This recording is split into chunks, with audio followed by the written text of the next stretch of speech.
अस्सलामु अलैकुम दोस्तों, पेश खिदमत है आज की कहानी।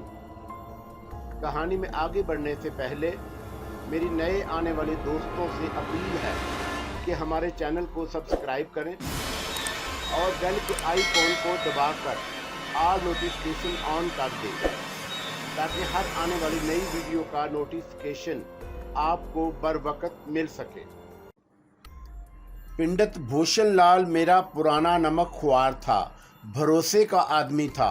मैंने उसके ज़रिए रमेश और रंजनी की शादी की बात कराई, मगर ये शर्त भी रखी कि वो शादी के फ़ौरन बाद रंजनी को साथ लेकर कहीं दूसरे मुल्क में जाकर रहे और दोबारा कभी वापस आने की गलती ना करे।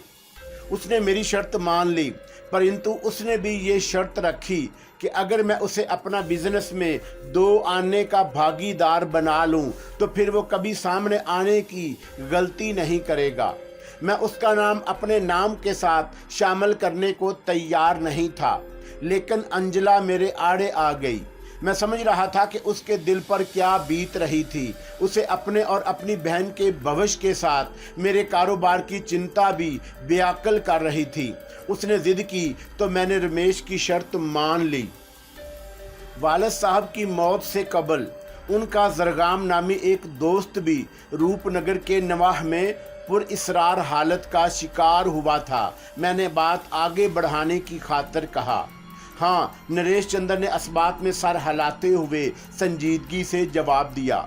जरगाम की मौत पर तुम्हारे पिता के अलावा मुझे भी तअज्जुब हुआ था, इसलिए कि वो भला मानस भी रमेश को समझाने की खातिर कबीर जी के साथ ही बैरूने मुल्क गया था, लेकिन उसकी मौत की पुष्ट पर हम रमेश का हाथ नहीं तलाश कर सके, इसलिए कि हमारी इत्तला के मुताबिक वो और रंजनी पहले से ही जल भुनकर परलोक सुधार चुके थे।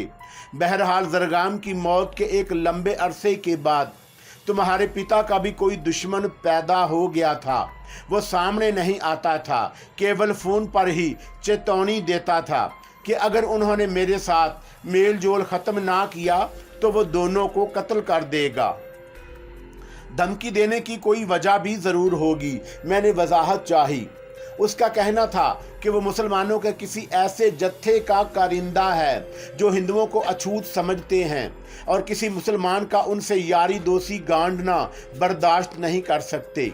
नरेश चंद्र ने अपनी बात जारी रखते हुए कहा, उन दिनों चौंका हिंदू मुस्लिम फसादात हो रहे थे, इसलिए मैंने तुम्हारे पिता को यही मशवरा दिया कि वो दुनिया दिखावे की खातिर उस वक्त तक मुझसे दूर रहें जब तक फसाद ठंडे ना हो जाएं। लेकिन तुम्हारे पिता ने मेरी बात नहीं मानी। वो बड़े ठोस असूलों के मालिक थे। हमारे बीच दोस्तों और भाइयों जैसा जो संबंध कायम था, वो उसे एक पुल के लिए भी तोड़ने को तैयार नहीं हुए। धमकी की कालें कुछ दिनों आती रहीं और फिर बंद हो गईं। हम दोनों का एक ही ख्याल था कि वो हमारे किसी खास कारोबारी दुश्मन की शरारत होगी जो हमारा गठजोड़ पसंद नहीं करता था। क्या उन तमाम बातों की खबर आंटी को भी थी? मैंने कुछ सोचकर अंजला देवी के किरदार को रोशनी में लाने की खातिर दरियाफ्त किया। तुम्हारे पिता चौंका बराबर मेरे घर आते जाते थे, इसलिए वो भी किसी हद तक हालात से जानकारी रखते थे। नरेश चंद्र ने बात करते करते चौंक कर मुझे देखा। तुमने ख़ास तौर पर अंजला के बारे में क्यों पूछा? सॉरी अंकल, मैंने मुख्तात अंदाज में कहा। मैं फ़िलहाल इस बात का जवाब नहीं दे सकूंगा। क्या तुम्हें अपने अंकल पर भी विश्वास नहीं? बात विश्वास की नहीं, मसलहत की है, जिसे मैं अपनी ज़ुबान तक नहीं लाना चाहता। मैंने ठोस लहजे में जवाब दिया। तुम अभी बच्चे हो दानिश पुत्र, मैं दुनिया देख चुका हूँ। कारोबार की ऊंच नीच ने मुझे मिनश की परख भी सिखा दी है। वो मुझे घूरते हुए बोली, अगर मैं ये कहूँ कि तुम किसी कारण अंजला से खुश नहीं हो तो क्या मेरी सोच गलत होगी? मैं आपके तजर्बे को चैलेंज नहीं करूँगा। मैंने बड़ी खूबसूरती से उनकी बात की तरवीब भी नहीं की। इस बात का शुबा मुझे तुम्हारी पिता की ज़िंदगी में ही हो गया था कि अंजला उन्हें पसंद नहीं करती थी, परंतु उसने ज़ुबान से मुझे कभी कुछ नहीं कहा। हमने रमेश गुप्ता के मौजू से गुफ्तगू शुरू की थी। मैंने गुफ्तगू के तूल को ख़त्म करने की खातिर कहा, मैं उसी तरफ आ रहा हूँ। नरेश चंद्र ने फिर सर्द आह भरकर कहना शुरू किया, मेरे और अंजला के बैंक के खाते अलग अलग हैं। मैंने ऐसा इसलिए किया कि उसे कभी धन दौलत की कमी महसूस ना हो। हर माह एक बड़ी रकम उसके खाते में जमा करा दी जाती है। उसके अलावा भी जब उसे किसी काम की खातर ज़रूरत होती है, वो डायरेक्ट मेरे अकाउंट से फ़ोन पर बात करके जितनी रकम भी चाहे अपने खाते में जमा करा सकती है। मैंने कभी उस पर किसी किस्म की पाबंदी नहीं लगाई।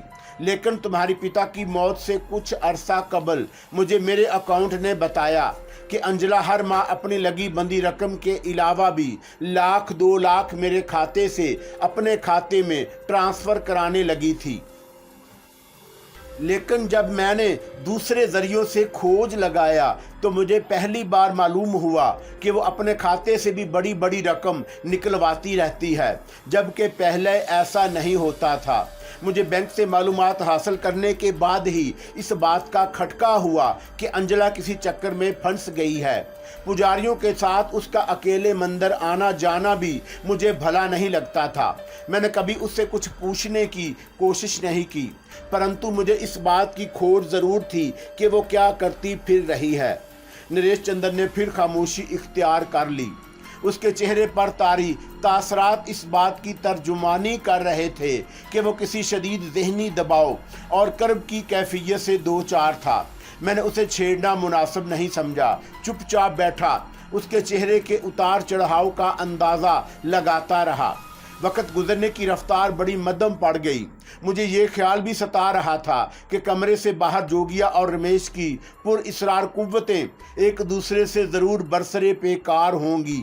रमेश पूरी शिद्दत से इस हिसार को तोड़ने की खातिर जान की बाजी लगा रहा होगा, जो उसे मेरे और नरेश चंद्र तक पहुंचने से रोके हुए था।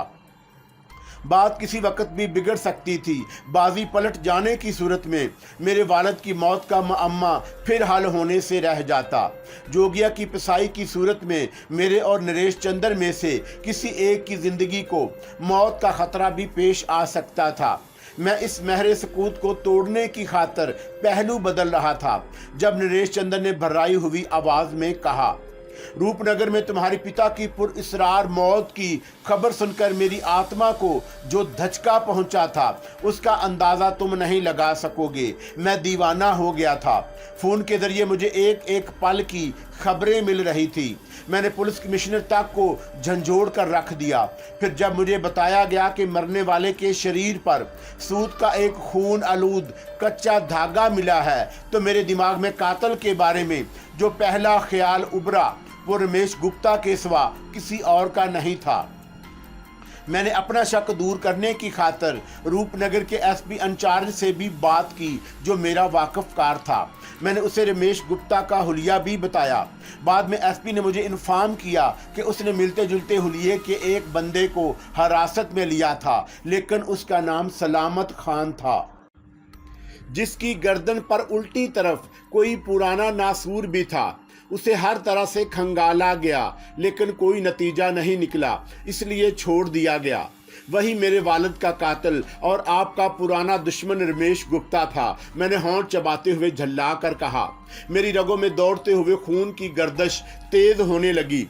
नरेश चंद्र ने मुझे हैरत से घूरते हुए पूछा, तुम ये बात इतने विश्वास से किस तरह कह सकते हो, जबकि वो गैर मुल्की पुलिस की रिपोर्ट के मुताबिक वो रिपोर्ट महज एक मफरूज़े की बुनियाद पर तैयार की गई थी, इसलिए झूठी भी हो सकती है। मैंने जज्बाती अंदाज में कहा, मुझे यकीन है कि मकान को आग लगने वाला ड्रामा भी खुद उसी ने रचाया होगा ताकि पुलिस उसका पीछा ना कर सके। बल्कि मैं तो ये बात भी पूरे यकीन से कह सकता हूँ कि रमेश गुप्ता के अलावा रंजनी भी जिंदा है। जिस शख्स को पुलिस ने सलामत खान समझकर छोड़ दिया था, वो भी 100% वही था जिसकी हमें तलाश है। नरेश चंद्र की हैरत और उलझन काबिले दीद थी। वो मुझे टिकटिकी बांधे उसी तरह देख रहा था जैसे उसको सकता हो गया हो। मेरे इंकशाफ ने जैसे उसे गूंगा और बहरा कर दिया। शायद उसे मेरी बात पर यकीन नहीं आया। मैं अब पूरे वसूख के साथ कह सकता हूँ कि मेरी कार को पेश आने वाला हादसा भी महज इत्तफाक नहीं था।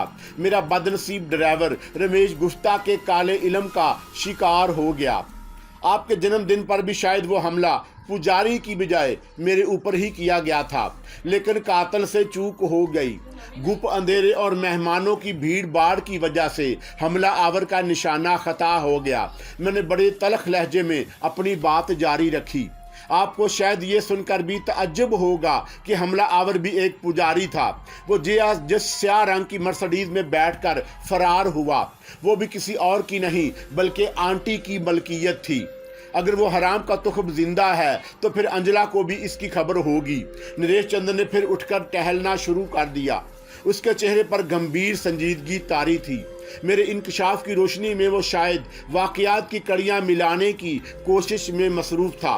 फिर वो टहलते टहलते अचानक रुक कर बोला, अगर तुम्हारे ऊपर हमला कराने में अंजला का हाथ है तो फिर मेरे मित्र की मौत के बारे में भी उसे कुछ न कुछ जानकारी जरूर होगी। जब तुम्हारे पिता और जरगाम मेरे कान रमेश गुप्ता को समझाने की खातर बैरूने मुल्क गए थे, उस वक्त भी अंजला ने मुझे दबी जुबान में यही कहा था कि सांप की दुम पर पैर रखा जाए तो वह पलटकर काट भी सकता है। और अब उसी की स्याह मर्सिडीज में किसी पुजारी का बैठकर फरार होना। नरेश चंद्र ने जुमला मुकम्मल नहीं किया। एक लम्हे के तवक्कुफ के बाद मुझे घूरते हुए बोले, तुमने अभी कहा था कि रमेश के अलावा रंजनी भी जिंदा है। क्या तुम मुझे बताओगे कि तुमने ये बातें कहाँ से मालूम की? सॉरी अंकल, अभी मैं आपको किसी का नाम बताने से माजरत खवा हूँ, लेकिन इतना ज़रूर बता सकता हूँ कि वाला साहब की मौत के बाद मैं भी उन कातलों की तलाश में हाथ पैर मारता रहा हूँ। मैं रूपनगर भी गया था। वहाँ जिस गरीब आदमी ने मुझे सलामत खान के बारे में बताया, उसे भी रास्ते से हटाया जा चुका है। मैंने जोगिया प्रताप और दूसरे नामों को दरमियान से हज़फ करके मुख्तसर तफसील बताते हुए कहा, मैंने ख्वाब की हालत में जो कुछ देखा वो गलत नहीं हो सकता। शायद कोई गैबी कुव्वत मेरी रहनुमाई कर रही है, जिसने मुझे कातल के सिलसिले में कोई इशारा दिया हो। मैंने ये भी देखा था कि रंजनी को ज़मीनों में जकड़ कर रखा गया है और पुजारी उस पर अज़ियतनाक जुल्म ढा रहे हैं। क्या तुमने रंजनी को कभी देखा था? नरेश चंद्र ने होंठ काटते हुए दरियाफ़त किया। नहीं, मैंने मुख्तात अंदाज में जवाब दिया, लेकिन मैंने ख्वाब में जिस औरत पर जुल्म होते देखा उसका हुलिया ज़रूर बयान कर सकता हूँ। मैंने रंजनी का हुलिया बयान किया तो नरेश चंद्र की परेशानी और बढ़ गई। वो मुझसे करीद कर सवालात कर रहा था। हत्तल मुकाम उन बातों की तफसील बताने से मैं गुरेज कर रहा था जिनका तअल्लुक पुर इसरार पेपरवेट, सफ़ेद मोती या जोगिया की ज़ात पे था। मैंने उस बच्चे का जिक्र भी मुनासिब नहीं समझा जिसकी भटकती हुई रूह ने मुझे इस मकाम तक पहुंचाया था, जहां रमेश ने अपने गंदे अमल से एक उधेड़ उम्र की औरत को काली के कदमों में कुर्बान करने की खातर जवान बनाया था। लेकिन उसकी ज़ुबान से गुप्ता का नाम सुनकर वो अपने गुस्से पर काबू नहीं पा सका। उसको मारने के बाद ही उसने किसी सरोजनी नामी औरत की रूह को अपना आलाकार बनाकर फाखरा की ज़िंदगी से खेलने का मंसूबा बनाया था। मैंने रंजनी के हवाले पर जब उस जगह और फ्रेम में लगी हुई रमेश और रंजनी के गिर्द आलू तस्वीर का जिक्र किया तो नरेश चंद्र इस तरह चौंका जैसे उसे किसी बिच्छू ने डंक मार दिया हो। उसकी पेशानी की रगें गुस्से की शिद्दत की वजह से नुमाया नजर आने लगी। उसकी आंखों में खून उतर आया।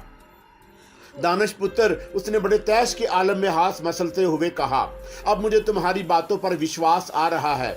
अगर वो सूर की औलाद जिंदा है तो फिर अंजला को अवश्य मालूम होगा कि वो कहाँ छुपा बैठा है। बात कुछ मेरी समझ में भी आ रही है। क्या मतलब? मैंने हैरत से पूछा। क्या आप इस जगह से वाकिफ हैं? हाँ। नरेश चंद्र का जुमला उसके हलक में अटक गया।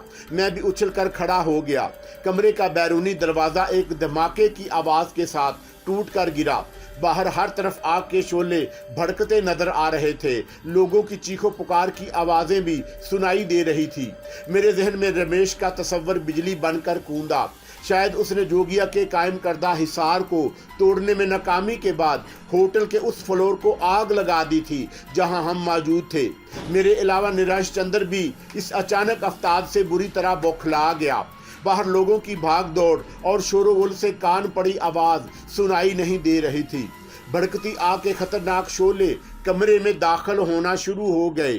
नरेश चंद्र ने लपक कर बालकोनी का दरवाज़ा खोला। उस तरह भी धुआं ही धुआं नजर आया। उसने बालकोनी की रेलिंग पर झुककर नीचे की तरफ देखा, फिर चीख कर बोला, दानिश पुत्र, अब यही एक रास्ता रह गया है। मैंने जवाब में उसे रोकने की कोशिश की, लेकिन वो वक्ती तौर पर सोचने समझने की कुव्वत खो बैठा था, कबल इसके कि मैं उसे इसके खतरनाक इरादे से बाज रख सकता। उसने रेलिंग पर दोनों हाथ जमा कर जिस्त लगा दी। मैंने सफ़ेद मोती निकाल कर दोबारा मुंह में डाल और हिम्मत करके सदर दरवाजे पर भड़कते हुए शोलों के दरमियान से छलांग लगाकर बाहर निकल गया। लेकिन ज़मीन पर कलाबाजी खाने के बाद मेरा सर किसी ऐसी शय से, ठोस शय से टकराया कि मैं अपना ज़हनी तवाज़न बरकरार ना रख सका। बस एक सानिये को मुझे ऐसा शुबा हुआ जैसे किसी ने मेरे दोनों हाथ थाम कर अपनी तरफ घसीटने की कोशिश की हो, मगर उसके बाद मेरा जहन गनूदगी की अथाह गहराइयों में डूबता चला गया। फिर जब मुझे दोबारा होश आया, मनवाला की मानूस आवाज़ मेरे कानों में गूंजी, डॉक्टर, क्या बास की तवील बेहोशी किसी खतरे की अलामत तो नहीं? मेरा ख्याल है कि मिस्टर दानिश को अब घंटे भर के अंदर अंदर होश में आ जाना चाहिए। डॉक्टर ने मुझे सुकून की खातिर कोई इंजेक्शन लगाया, फिर मनवाला को यह हदायत देकर चला गया कि मुझे ज़्यादा बातों की इजाज़त ना दी जाए। डॉक्टर के जाने के बाद मैंने मनवाला को वजाहत तलब नज़रों से देखा। इतनी रात गए उसका मेरे पास किसी हस्पताल में होना मेरे लिए तअज्जुब खेज था। वो मेरे बिस्तर से लगी खड़ी मुझे घूर रही थी। आपने अच्छा किया जो फ़ोन करके मुझे बुलवा लिया। मनवाला की निगाहें नमनाक हो गईं। मैं तो आपकी हालत देखकर बौखला गई थी, बट गॉड इज़ ग्रेट। लिबास जलने के अलावा आपके जिस्म पर मामूली खराशें ज़रूर आई हैं, लेकिन कॉन्टिनेंटल का 3rd फ्लोर जलकर राख हो गया। उस फ्लोर के बेशतर मुसाफिर बुरी तरह झुलस गए, 1-2 अफराद दम घुटने के सबब। तुमने माँ को तो मेरे मतलब कोई खबर नहीं दी? मैंने तेज़ी से सवाल किया। नहीं, मुझे आपके होश में आने का इंतज़ार था। होटल में आग किसने लगाई थी? मैंने संजीदगी से दरियाफ़त किया। उसी रमेश गुप्ता ने, जो अपनी खोपड़ी से आउट हो रहा था। जोगिया ने सपाट लहजे में कहा। मेरा मंडल नहीं तोड़ सका तो दीवानों की तरह इधर उधर हाथ पैर चलाने लगा।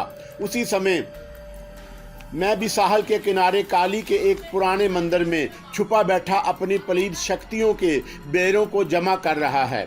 अब उसने मरने और मारने की ठान रखी है। नरेश चंद्र के जन्मदिन पर जिस पुजारी पर हमला हुआ था वो भी चल बसा। जो हमला करके फरार हुआ था उसे भी ख़त्म कर दिया गया। नरेश का जीवन इस दश्त के लिए ज़रूरी ना होता तो शायद वो उसका क्रियाक्रम भी कर देता। जोगिया, मैंने कुछ सोचकर बेचैनी से पूछा, एक बात अभी तक मुझे परेशान कर रही है। जिस लंबे तिरंगे पुजारी पर जानलेवा हमला हुआ था उसने तुमसे संपोलिये की दूसरी आंख क्यों मांगी थी? जोगिया ने मेरे दिल का हाल जानकर कहा। यही मालूम करने के कारण बेअक्ल हो रहे हो। हाँ, मैंने इकरार करते हुए कहा। उस दराज कद पुजारी ने अपने शक्ति के जोर से पेपर वेट को मेरे अंदरूनी जेब में होने के बावजूद देख लिया था। वो अपने मकसद में कामयाब भी हो सकता था, लेकिन तुम सिफली के गंदे इल्म के बारे में कोई जानकारी नहीं रखते, इसलिए परेशान हो। जोगिया ने इस बार वजाहत करते हुए कहा। रमेश भी उस गुमशुदा आंख की तलाश में पाताल तक झांक चुका है, लेकिन उसे ढूंढने में कामयाब नहीं हो सका, इसलिए कि उसे मैंने छुपा कर महफूज कर दिया था। मैं समझा नहीं, एक मुर्दा बच्चे की आंख भला किस काम आ सकती है? तुम इस चक्कर में मत पड़ो। केवल इतना जान लो कि अगर उस बालक की आंख रमेश या उस पुजारी के हाथ लग जाती तो वो उस आंख पर एक खास मंत्र पढ़ने के बाद उसके जरिए दुनिया के किसी कोने में भी झांक सकते थे। धरती के अंदर छुपे राजों महाराजों के खजाने भी उनको नजर आ जाते। रमेश को मेरे सामने आने के बाद इस बात का शुबा हुआ था कि शायद वो पेपर वेट जिसमें बच्चे की आंख को महफूज किया गया था तुम्हारे पास है। उसने अपने शुबे का अजहार उसी पुजारी से भी कर दिया जो उसका खास सेवक था। लेकिन पुजारी के मन में खोट आ गया। वो उस आंख को हासिल करके आकाश पर शीश महल बनाने के सपने देखने लगा। अब तुमने क्या सोचा है? मैंने तेजी से सवाल किया। जब ये बात तुम्हारे इल्म में है कि रमेश कहाँ छुपा बैठा है, तो क्या तुम हमेशा के लिए उसका किस्सा पाक नहीं कर सकते? मैं क्या कर सकता हूँ और क्या नहीं, इस उलझन में मत पड़ो। केवल इतना जान लो कि नीले आकाश पर जो बैठा है उसने मिनश को अलग अलग काम सौंप रखे हैं। जब समय आएगा तो रमेश की सारी शक्तियां भी पानी के बुलबुलों के अनुसार सागर में डूब जाएंगी। कब आएगा वो वक़्त? मैंने कदरे झल्ला कर पूछा। जोगिया की मुंतकी बातें मेरी समझ से बालातर थीं। धीरज से काम लो, इस बार जोगिया ने मैंने खेल अंदाज में जवाब दिया। अब उसके चंडाल के बुरे दिन करीब आ रहे हैं। तुम अंजला के बारे में क्या कहोगे? मैंने कुछ सोचकर सवाल किया। क्या वो जानती है कि रंजनी और रमेश कहाँ और किस हाल में हैं? और वो फिर आंखें खोले कुछ देख रहा है। उसकी आंखों में आतिश फशां खोल रहा है। मैं जा रहा हूँ, तुम अपना ध्यान रखना। अपनी माता से अभी कुछ मत बताना। जोगिया की आवाज़ मेरे कानों में उभर कर दूर होती चली गई। उसने मबहम अंदाज में जो जुमले अदा किए थे उनका तअल्लुक यकीनन रमेश गुप्ता की ज़ात ही से रहा होगा। मनवाला की वापसी तक मुझे पेश आने वाले हालात के बारे में मैं गौर करता रहा। लबदास तब्दील करते वक़्त मुझे सबसे पहले सफ़ेद मोती का ख्याल आया। मैंने उसे जले हुए लिबास की जेब में तलाश किया, लेकिन वो कहीं नहीं मिला। शायद हंगामों में वो गोहरे नायाब मेरे हाथ से निकल गया। दूसरे दिन मैं अपने ऑफिस में बैठा हुआ था कि फ़ोन की घंटी बज उठी। दूसरी तरफ से बदली हुई आवाज़ में मुझे मुखातब किया गया। वो नरेश चंद्र के फार्म हाउस के अकब में वाक़या गोदाम के अंडरग्राउंड हिस्से में जा छुपा है। क्या? मैंने चौंक कर सवाल किया। तुम किसकी बात कर रहे हो? उसी चंडाल की जिसकी तुम्हें तलाश है, जो तुम्हारे निर्दोष पिता कबीर अहमद का कातिल।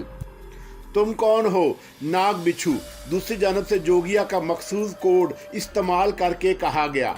वो पापी पूरी तरह जाग रहा है। मेरे पास केवल उम्मीद मेहता की कोई और ऐसा बंदा नहीं था जिसे नरेश तक भेज सका, मगर मेहता ने कहा है कि वो नरेश से नहीं मिल सका। मैंने हैरत का इजहार किया। जोगिया कह रहा है केवल उस पर विश्वास करो। मैंने पहले भी ये बात तुम्हारी बुद्धि में बिठाने की कोशिश की थी कि जोगिया की जुबान से निकला हुआ कोई शब्द, कोई बात कभी झूठ नहीं होती। कदरे तुर्श लहजे में कहा गया। उम्मीद मेहता के अलावा ये बात खुद नरेश चंद्र को भी याद नहीं रही होगी कि वो कब एक दूसरे से मिले और उनके दरमियान क्या बातचीत हुई। क्या अब मैं अपने मरहूम बाप के कातिल से बदला ले सकता हूँ? मैंने इस बार बड़ी संजीदगी से दरियाफ़त किया। मेरी रगों में दौड़ते लहू की गर्दिश तेज़ होने लगी। रमेश गुप्ता की कमीन गाह का पता मालूम हो जाने के बाद मेरे दिल में सुलगती इंतकाम की चिंगारियाँ शोलों का रूप इख्तियार करने लगीं। जोगिया ने पहली बार खुलकर इकरार किया कि रमेश ही मेरे वालिद का कातिल था। तमाम गुत्थियां सुलझ चुकी थी, तो फिर अब देर किस बात की? जोगिया पहले भी तुम्हारे साथ था, अब भी तुम्हारे साथ है, परंतु एक बात मेरी भी सुन लो तो बेहतर होगा। इस बार जोगिया ने थोड़े तवक्कुफ के बाद बड़े सुलझे हुए लहजे में कहा। क्या अब फिर डोर का कोई सिरा उलझ गया? मैंने तलमला कर पूछा। नहीं, उसने संजीदगी से जवाब दिया। जोगिया की नज़रों ने उसी रोज़ तमाम मामलात को खंगाल लिया था जब रमेश ने तुम्हारे बाप को मौत के घाट उतारा था। मुझे एक एक पल की खबर थी कि कौन क्या कर रहा है, कौन क्या चाल चल रहा है। अब तुम जानबूझकर ढील देते रहे। मेरे तन बदन में जैसे आग लग गई। धीरज से काम लो बालक, उसने मुझे समझाने की कोशिश की। भाग में जो लिख दिया गया वो अवश्य पूरा होगा। ऊपर वाले की मर्जी के आगे मिनस की शक्ति किसी काम नहीं आती। जो मनमानी करते हैं उन्हें उसकी कठिन सजा भी भोगनी पड़ती है। तुम मुझसे क्या बात मनवाना चाहते हो? मैंने उसकी बात सुनी अनसुनी करते हुए जज्बाती अंदाज में पूछा। मिनश पर धन दौलत और शक्ति का नशा उसकी आंखों पर पर्दा डाल देता है। फिर वो भटक कर अपनी मंजिल से इतनी दूर निकल जाता है कि उसे वापसी का रास्ता नहीं मिलता। मैं समझ रहा हूँ कि तुम क्या कहना चाहते हो, मैंने झल्ला कर कहा। मौत बरहक है, एक मुसलमान होने के नाते मेरा भी यही अकीदा है, लेकिन तुम शायद ये नहीं जानते कि जब तक मैं अपने बाप के कातिल को मौत के घाट ना उतार लूं, मेरा दिलो दिमाग को सुकून नहीं मिलेगा। यही तुम्हारी भूल है, जोगिया ने तेजी से जवाब दिया। जब तक उसकी मर्जी ना हो, जो आकाश पर बैठा सारी धरती के कीड़े मकोड़ों को भी दाना पानी डाल रहा है, कोई मनुष्य, कोई बलवान किसी का कुछ नहीं बिगाड़ सकता। तुम्हारी पोतर पुस्तकों में भी यही सब कुछ लिखा है। क्या मैं झूठ कह रहा हूँ?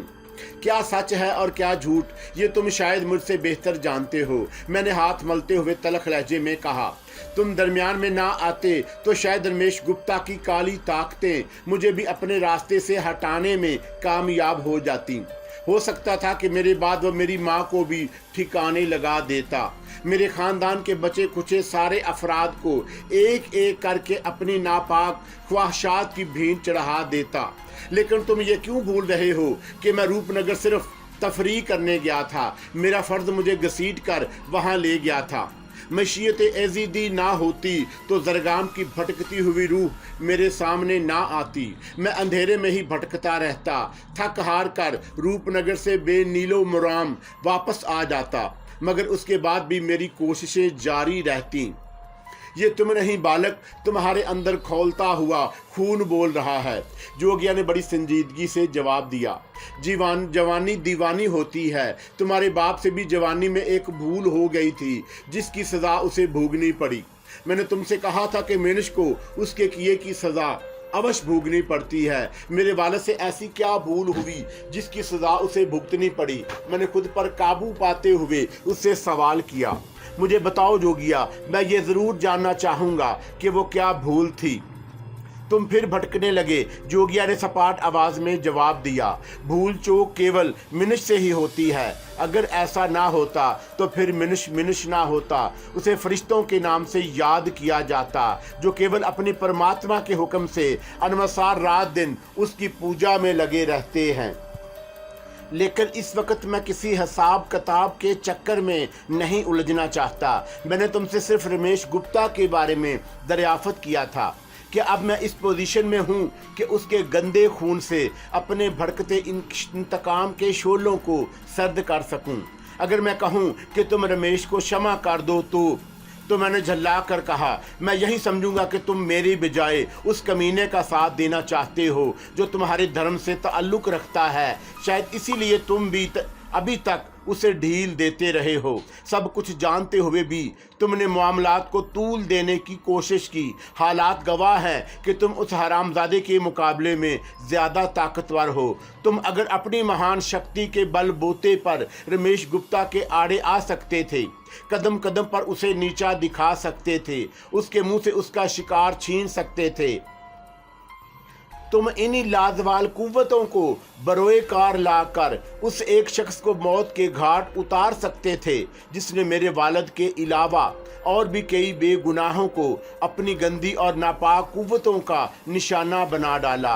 क्या मैं गलत कह रहा हूँ?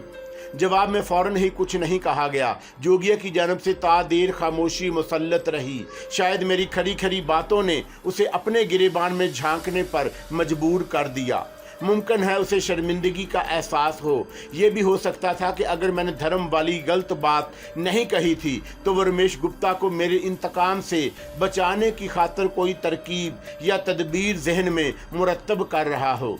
मेरे जहन में मुतअद्दिद ख्यालात उभर रहे थे जब जोगिया की सरसरी आती हुई आवाज़ कुव्वत समाज से टकराई। तुम्हारी बुद्धि में जो जवार भाटा उठ रहा है उसे काबू में रखो। फिर मैं अपने दफ्तर से गुस्से में निकलने के बारे में सोच ही रहा था कि मुझे ऐसा महसूस हुआ जैसे मैं ऑफिस में तन्हा नहीं हूँ, वहाँ मेरे सिवा कोई और भी है जिसकी ना हमवार सांसों की मदम आवाज़ें मेरी कुव्वत समात में सरसरा रही थीं। मुमकिन है वो मेरा वहम हो, लेकिन मैं जिन पुर इसरार हालात और वाक़यात से गुज़र चुका था उसके पेश नज़र मैंने कुर्सी पर बैठे बैठे नज़रें घुमाकर इधर उधर देखा, लेकिन वहाँ मेरे अलावा कोई नहीं था। मैंने एक लम्हे के बाद दोबारा फ़ोन की सिमत हाथ बढ़ाया, लेकिन उलझी उलझी बेतरतीब सांसों की वही पुरइसरार आवाज़ इस बार भी बहुत वाज़े तौर पर सुनाई दी। ऐसा महसूस हो रहा था जैसे कोई बुरी तरह हाँप रहा हो। मैंने आवाज़ की सिमत का अंदाज़ा लगाया, फिर अपनी रिवॉल्विंग चेयर को तेज़ी से घुमाकर पुशत की जानब देखा तो चौंके बगैर ना रह सका। वो आवाज़ मेरा वहम नहीं थी, एक जिंदा हकीकत थी। मेरी नज़रें उसके वजूद पर जम गईं।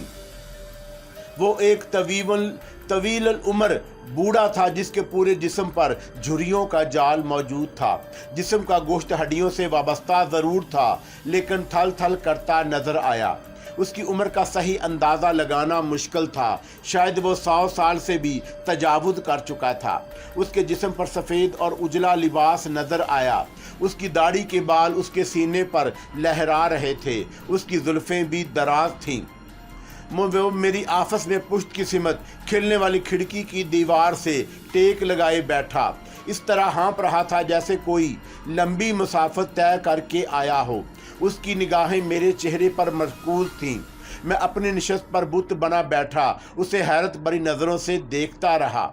वो कौन था? मेरे आपस में उसकी आमद का मकसद क्या था? उसका मेरी ज़ात से क्या ताल्लुक़ जो वह मुझे टिकटकी बांधे देख रहा था?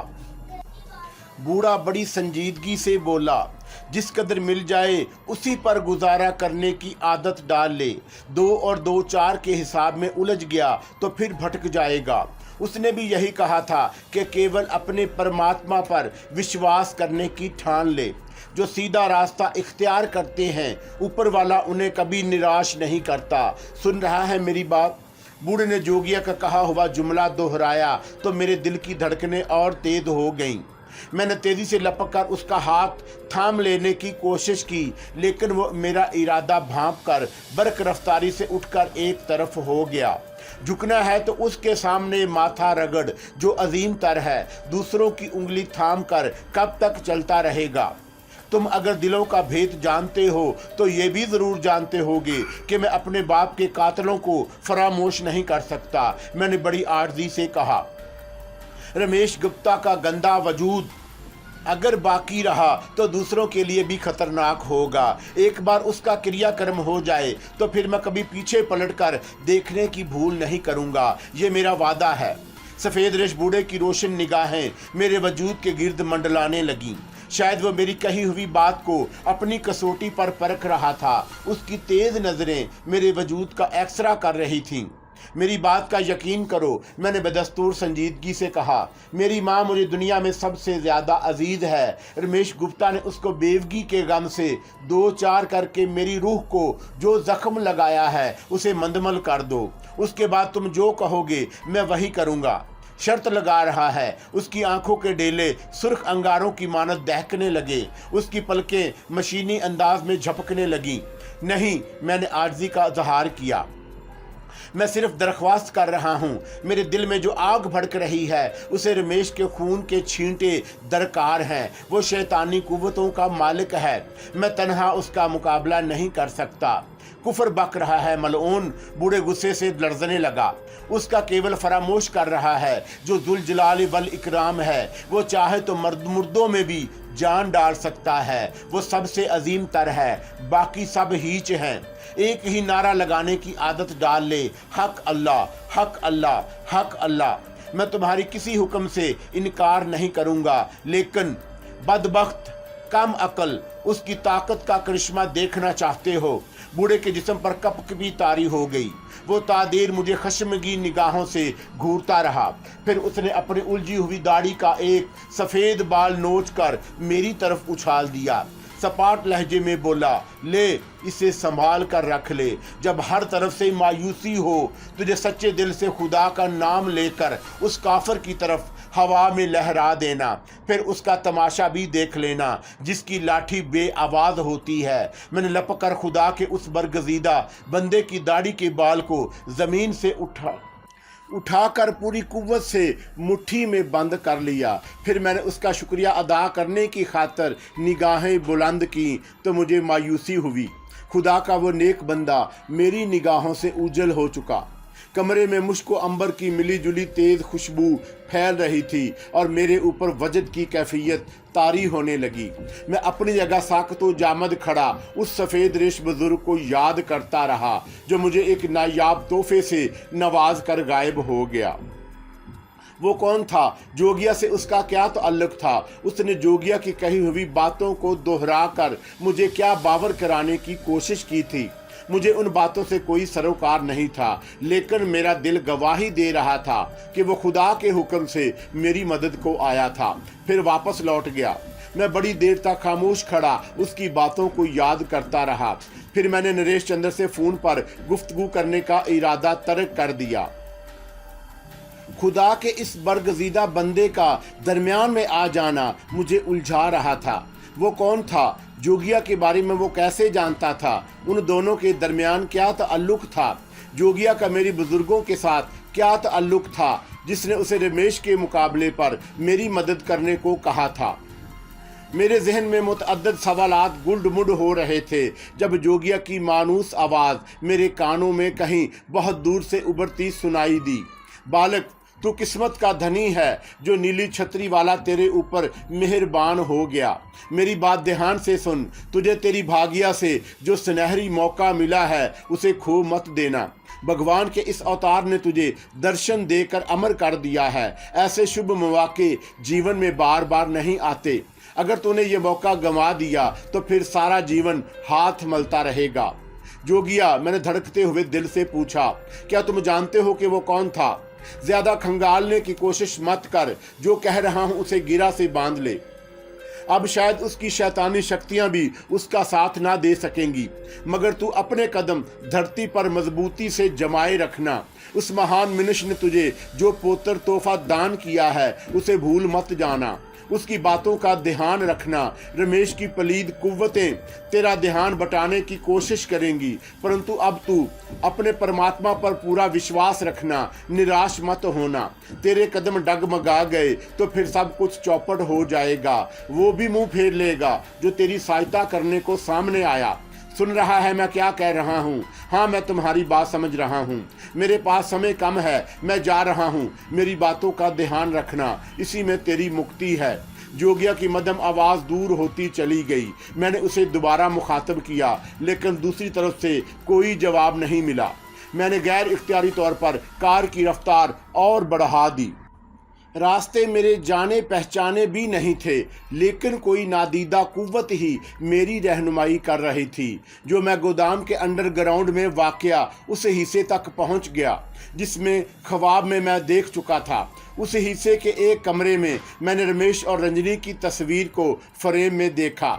मैं मध्यम पावर की रोशनी में उस कमरे के बाहर खड़ा एक लम्हे तक करबो जवार का जायजा लेता रहा, फिर उस सिमत कदम उठाने लगा जहां मैं रमेश को एक उधेड़ उम्र की औरत के साथ ख्वाब में देख चुका था। कमरे के करीब पहुंचकर मेरे कदम रुक गए। मेरे वजूद के अंदर सुलगती चिंगारियां भड़ककर शोले का रंग इख्तियार करने लगी। मेरी रगों में दौड़ते खून की गर्दिश तेज हो गई। मैंने कुछ तवक्कुफ के बाद कमरे के दरवाजे को आहिस्ता से खोला तो मेरी निगाहों में खून उतर आया। मेरा बदतरीन दुश्मन, मेरी खुशियों और मेरे बाप का कातिल रमेश अपनी तमाम तरखबास्तों के साथ मेरे सामने मौजूद था। वो कमरे में तनहा नहीं था। नरेश चंद्र की धर्म पत्नी अंजला भी उसके साथ थी।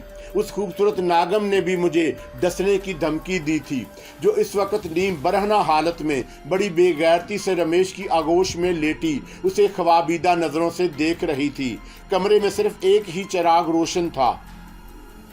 अंजला, रमेश ने ठोस और सरसराते लहजे में कहा, आज मेरे जीवन का सबसे शुभ दिन है। तू भी मेरे पास है और समय भी मेरी मुट्ठी में बंद है। कल से हम एक दूजे के लिए अजनबी नहीं रहेंगे। नरेश का कांटा आज रात हमारे रास्ते से हमेशा हमेशा के लिए निकल जाएगा। अब तू केवल रमेश के मन मंदिर की रानी कहलाएगी और रंजनी उसे भूल जा। रमेश ने सर्द और तहकमाना अंदाज इख्तियार किया। वो पलकें झुपकाए बगैर अंजला को घूरते हुए बोला, युद्ध और प्रेम में कुछ पाप और पुण्य नहीं होता। विजय उसी की होती है जो दूसरों से अपने अधिकार छीनने की शक्ति रखता है। और तू जानती है कि मैंने कभी हारना नहीं सीखा। अंजना ने कोई जवाब नहीं दिया, खाली खाली नजरों से इस तरह रमेश को तकती रही जैसे वो उसकी किसी बात से इनकार की जुर्रात ना कर सकती हो। मैं तुम्हारी आज्ञा का पालन करूंगी, अंजना ने सपाट ख्वाबीदा अंदाज में कहा। मैं रंजनी को कभी याद नहीं करूंगी।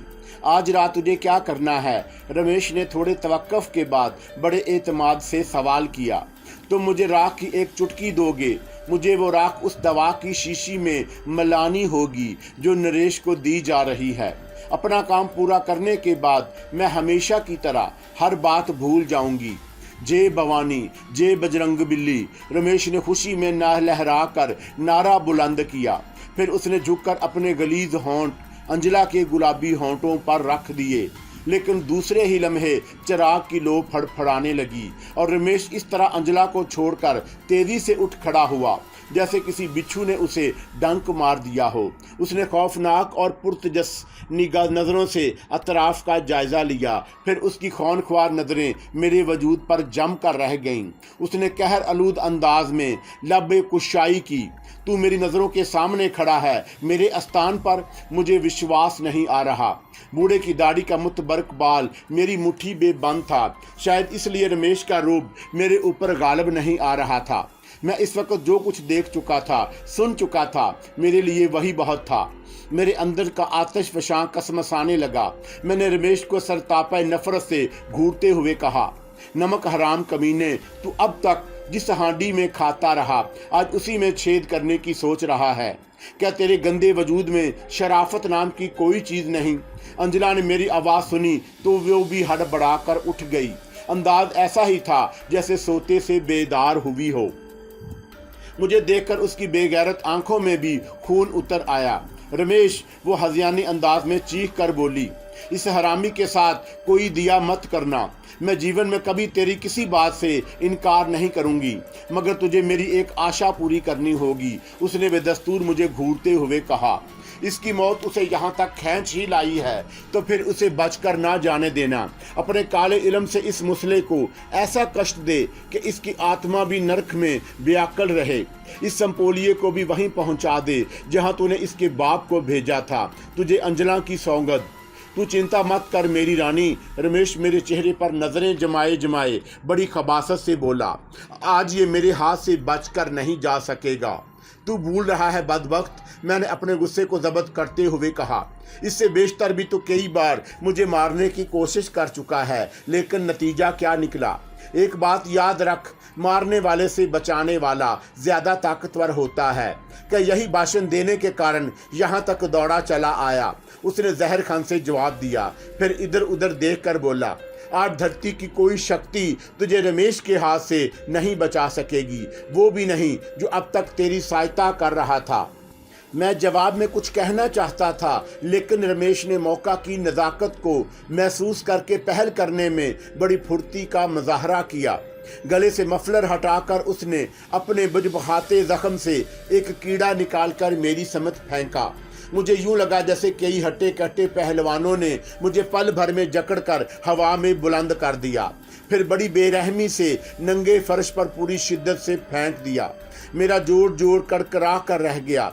मैंने खुद को संभालने की कोशिश की, लेकिन कुछ नादीदा कुव्वतों ने मुझे पूरी तरह इस फुर्ती से अपनी गिरफ्त में ले लिया कि मैं जिस्म के किसी अज़ू को भी हरकत देने से कासर हो गया। मुझे कोई नज़र नहीं आ रहा था, लेकिन मैं उनके हाथों के नादीदा शिकंजों को महसूस कर रहा था। एक लम्हे को मेरे वजूद में मायूसी की लहर दौड़ गई। ज़रूरत से ज़्यादा खुशफहमी भी इंसान को नाकाबिले यकीन शिकस्त से दो चार कर देती है। मैंने भी शायद बूढ़े बुजुर्ग के मुतबरक बाल को इस्तेमाल करने में ताख़ीर करके किसी अक्लमंदी का सबूत नहीं दिया था।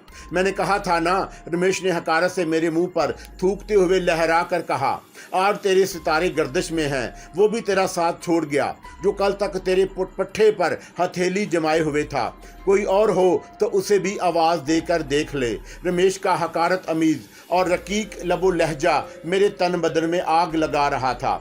वो मेरे सामने फातहाना अंदाज में सीना ताने खड़ा था और मैं अपनी बेबसी पर तलमला रहा था। किस विचार में गुम हो, उसने आगे बढ़कर मेरी पिसली पर भरपूर ठोकर लगाते हुए कहा, अभी तू बड़े ऊंचे सुरों में हांडी और छीट की बात कर रहा था, मारने और जलाने वाली शक्ति का भाषण दे रहा था। अब तुझे सांप क्यों सूंघ गया?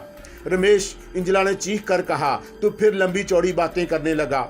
मेरा कहा मान, इस संबोलिए का सर कुचलने में देर मत कर, इसे भी नरक में झोंक दे, जहां इसका बाप इसकी राह तक रहा होगा। उसकी आत्मा भी शांत हो जाएगी। मैंने अंजला को नफरत से घूरा। मैं इस बदजात और बेशर्म को उसका असली चेहरा दिखाने की खातिर कुछ सख्त सख्त कहना चाहता था, लेकिन मेरी आवाज़ ने मेरा साथ नहीं दिया। जिस्मानी कुव्वतों के अलावा मेरी कुव्वत गोयाई भी सलब हो गई। तू जो कहेगा तेरा प्रेमी वही करेगा, लेकिन मरने से पहले मैं इसे थोड़ा सा स्नान करा दूं।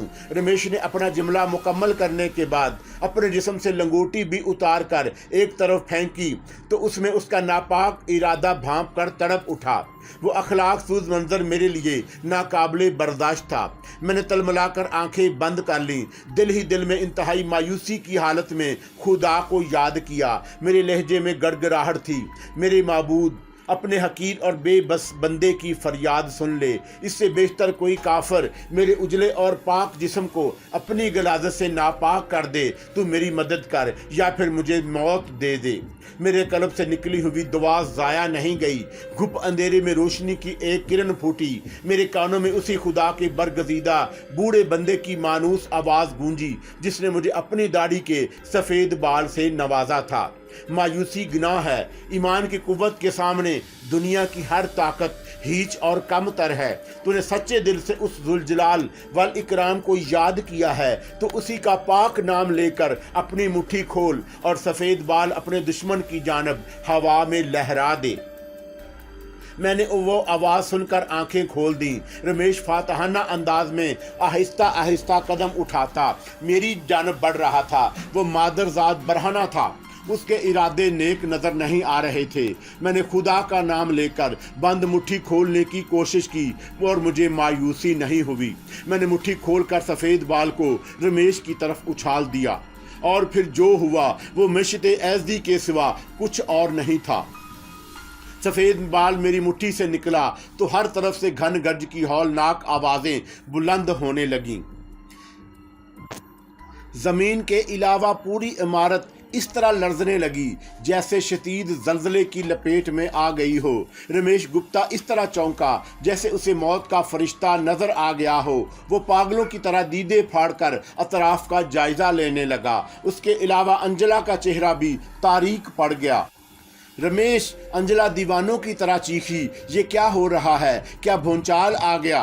तू चिंता मत कर, सब ठीक हो जाएगा। रमेश ने खुद को गिरने से संभालते हुए जवाब दिया। फिर अपने गले के जख्म में रेंगते हुए कीड़ों को निकाल निकाल कर चारों तरफ फेंकने लगा। उसकी आंखों से भी खौफ झांक रहा था। अचानक बिजली इतनी जोर से कड़की कि सारा माहौल लर्ज उठा। उसके साथ ही मैं शैतानी बंदिशों से आज़ाद हो गया। अंजला दौड़कर रमेश से लिपट गई। दरो दीवार बेदस्तूर लर्ज रहे थे। जल्जले की वो कैफियत जो खुदा के आताब की शक्ल में नाजल हुई थी हर लम्हा बढ़ती जा रही थी। फिर छत के प्लास्टर का एक टुकड़ा टूट कर गिरा तो रमेश और अंजला दोनों लहू लहान हो गए। दोनों ही उस वजनी सीमेंट के तोदे के नीचे इस तरह दब गए कि उनका आधा जिस्म नजर आ रहा था और आधा छुप गया था। दोनों की कर्बनाक चीख की आवाज़ें बुलंद होने लगीं। मेरे लिए भी कदम ज़मीन पर जमाए रखना दुश्वार हो रहा था जब अचानक मुझे यूँ महसूस हुआ जैसे किसी सर्द हाथ ने मेरी कलाई सख्ती से पकड़ ली हो। मेरे जहन पर गनूदगी का हमला इतनी शिद्दत से हुआ कि मुझे कुछ याद नहीं रहा। मेरा जहन गुप्त अंधेरों में डूबता चला गया। दोबारा मेरी आंख खुली तो मैं अपनी ख्वाब गाह में बिस्तर पर लेटा था। सामने दीवार पर लगी घड़ी में सुबह के 7 बज रहे थे। मैं हड़बड़ाकर उठ बैठा। मैंने लिबास पर नज़र डाली तो दिल की धड़कनें तेज़ हो गईं। मेरा लिबास ना सिर्फ गिर्द आलूद हो रहा था बल्कि जगह जगह से फटा नजर आया। मैंने नरेश चंद्र के गोदाम के अंडरग्राउंड हिस्से के बारे में सोचा, फिर उठकर वॉशरूम में चला गया। गुजरी हुई एक एक बात मेरे जहन में ताज़ा होने लगी। मैं नीम गर्म पानी से गुस्ल करने और लिबास तब्दील करने के बाद बाहर निकला तो मेरी माँ ख्वाबगाह में बैठी थी। उसके चेहरे पर कर्ब के तासरात देखकर मैं तड़प उठा। क्या बात है अम्मी जान, मैंने करीब जाकर पूछा। आप कुछ परेशान नजर आ रही हैं। मैंने जवाब देने की बजाय हाथ में दबा हुआ अखबार मेरी तरफ बढ़ा दिया। मैंने सुर्खी पर नजर डाली तो चौंके बगैर ना रह सका। नरेश चंद्र के गोदाम वाले इलाके में गुज़श्ता शाम आने वाले जल्जले की खबर बड़ी सनसीखेज थी। मौका की कई छोटी बड़ी तस्वीर भी शाया हुई थी। एक तस्वीर में रमेश गुप्ता और अंजला को टूटी हुई छत के अंबार तले दबा दिखाया गया था। दोनों ही के चेहरे बुरी तरह मस्क हो चुके थे, जिस्म जख्मों से चूर नजर आ रहे थे। नरेश चंद्र की एक तस्वीर भी शाया की गई जो अस्पताल में पड़ा ज़ैरे इलाज था। मैं अभी इन्हीं खबरों की तफसील पढ़ रहा था जब माँ की आवाज़ मेरे कानों से टकराई। खुदा के यहाँ देर है अंधेर नहीं, जो जैसा करता है वैसा ही भरता है। लेकिन मुझे नरेश चंद्र जी से हमदर्दी है। उसकी कोई नेकी काम आ गई जो अस्पताल में ज़ैरे इलाज है, वरना शायद वो भी। माँ अपना जुमला पूरा ना कर सकी। मैंने उसके चेहरे पर गम की परछाइयाँ लरसते देखी। उसके कर्ब के पीछे ना जाने कितनी ऐसी कहानियां भी होंगी जो मेरे इल्म में आ नहीं सकी थी। हादसे की इतला ने उनके जख्मों पर जबे खरंड को भी ज़रूर ठेस पहुंचाई होगी। मैंने अखबार को एक तरफ रख दिया और माँ की दिलजोई की खातिर कहा, जो कुछ हुआ उस पर मुझे भी अफसोस है, लेकिन उसकी मसलहतों को समझना इंसान के बस की बात नहीं। हाँ, माँ ने एक सर्द आह भरकर जवाब दिया, उसके भेद वही बेहतर जाने। आपने नाश्ता कर लिया? मैंने मौजू बदलने की खातिर दरियाफत किया। तुम्हारे बगैर कैसे कर सकती थी? माँ ने मुझे प्यार से देखा तो मैं ममता के इस जज्बे को महसूस करके बेइख्तियार उसके गले लग गया। नाश्ते की मेज पर मैंने माँ को दिल बहलाने की खातिर बेगम नफीस और फाखरा का जिक्र छेड़ दिया। एक दो बार माँ के चेहरे पर मेरी खुशियों का तबस्सुम की शक्ल में जागा, लेकिन वो बार बार मलोल हो जाती। मैंने उन्हें ज्यादा खरीदना मुनासिब नहीं समझा। नाश्ते के बाद मैं दफ्तर जाने के लिए तैयार हुआ तो माँ ने कपकपाती हुई आवाज में कहा, तुम आज दफ्तर जाते हुए नरेश चंद्र जी को अंजला का परसा जरूर दे आना। उसने आड़े वक्त में उन्हें अपने मरहूम दोस्त की कमी भी ज़रूर महसूस हो रही होगी। दोनों में इतना प्यार था एक दूसरे की जुदाई बर्दाश्त नहीं करते थे। आप परेशान ना हों, मैंने जल्दी से कहा। मैं ऑफिस जाने से बेशतर अस्पताल में ही जाऊंगा। माँ को बातों में बहलाकर मैं दफ्तर के लिए रवाना हो गया। मैंने अस्पताल पहुंचकर पहले डॉक्टर से मिलकर मरीज की कैफियत के बारे में दरियाफत किया। फिर नरेश चंद्र के VIP रूम में गया, जहां वो बिस्तर पर पड़ा खाली खाली नज़रों से छत को घूर रहा था। चेहरे पर बड़ी सोगवारी सी संजीदगी मुसल्लत थी। कदमों की आहट सुनकर उसने मेरी तरफ देखा। कुछ कहना चाहा, लेकिन फिर होंठ चबा कर रह गया। उसका अंदाज बता रहा था कि वो हादसे की खबर से बेखबर नहीं। हिम्मत से काम ले अंकल, मैं उसकी कैफियत महसूस करते हुए हमदर्दी से बोला। दानिश पुत्र, उसने भर्राई हुई आवाज में कहा, आज मैं बिल्कुल तनहा रह गया। मुझे अंजला की मौत का दुख है, न गोदाम की बर्बादी का। धन दौलत तो हाथ का मैल है, लेकिन आज मुझे अपने स्वर्गवासी मित्र की याद आ रही है, जिसकी आत्मा भगवान के चमत्कार को देखकर जरूर सुखी होगी। जो हो गया है उसे भूलने की कोशिश करें। मैंने नरेश चंद्र का हाथ थाम कर कहा, वाले साहब ना रहे, लेकिन मैं तो हूँ आपके पास। भगवान तुम्हें और तुम्हारी माता जी को सदा सुखी रखे। हमारे दरमियान खासी देर तक रस्मी बातें होती रहीं। मैं इस बात को महसूस कर रहा था कि नरेश चंद्र अंजला की मौत पर किसी गम का इजहार करने की बजाय मेरे मरहूम वालिद की भूली बसरी बातों को ज़्यादा याद कर रहा था। उस मुलाकात के बाद खुद मेरी तबीयत भी इतनी मुकद्दर हो गई थी कि मैं दफ्तर जाने की बजाय घर वापस आ गया। लिबास तब्दील करके कुछ देर आराम करने की खातिर बिस्तर पर लेटा तो यकलख्त मुझे रूपनगर में कश्मीर एम्पोजियम से खरीदी हुई चीज़ों का ख्याल आया। मैं बच्चे की आंख वाला पुरइसरार पेपर वेट और सफ़ेद मोती को एक नज़र देखना चाहता था, जिसने मुझे बाप के कातलों तक पहुंचने में नाकाबिले यकीन मदद फराहम की थी। मैं उठकर कमरे के दरवाजे का अंदर से बंद किया, तेजी से पलटकर कपड़ों की अलमारी खोली, फिर बुलखलाहट में एक एक चीज़ उलट पलट कर दी, लेकिन वहां उन पुरइसरार चीज़ों का कहीं कोई सुराग ना था। मैं थक हार कर दोबारा बिस्तर पर दराज हो गया। मैंने आंखें बंद की और उस बूढ़े का नूरानी चेहरा मेरी तस्वर में उभरने लगा, जिसने मुझे अपनी दाढ़ी के बाबरकत बाल से नवाजा था। मेरी कानों में उसकी सजाए बाज गश्त बनकर गूंजने लगी। वो चाहे तो मुर्दों में भी जान डाल सकता है, वही सबसे अजीम तर है, बाकी सब हीच है। आओ नारा लगाने की आदत डाल ले, हक अल्लाह, हक अल्लाह, हक अल्लाह। अल्लाह हाफिज दोस्तों, अल्लाह हाफिज।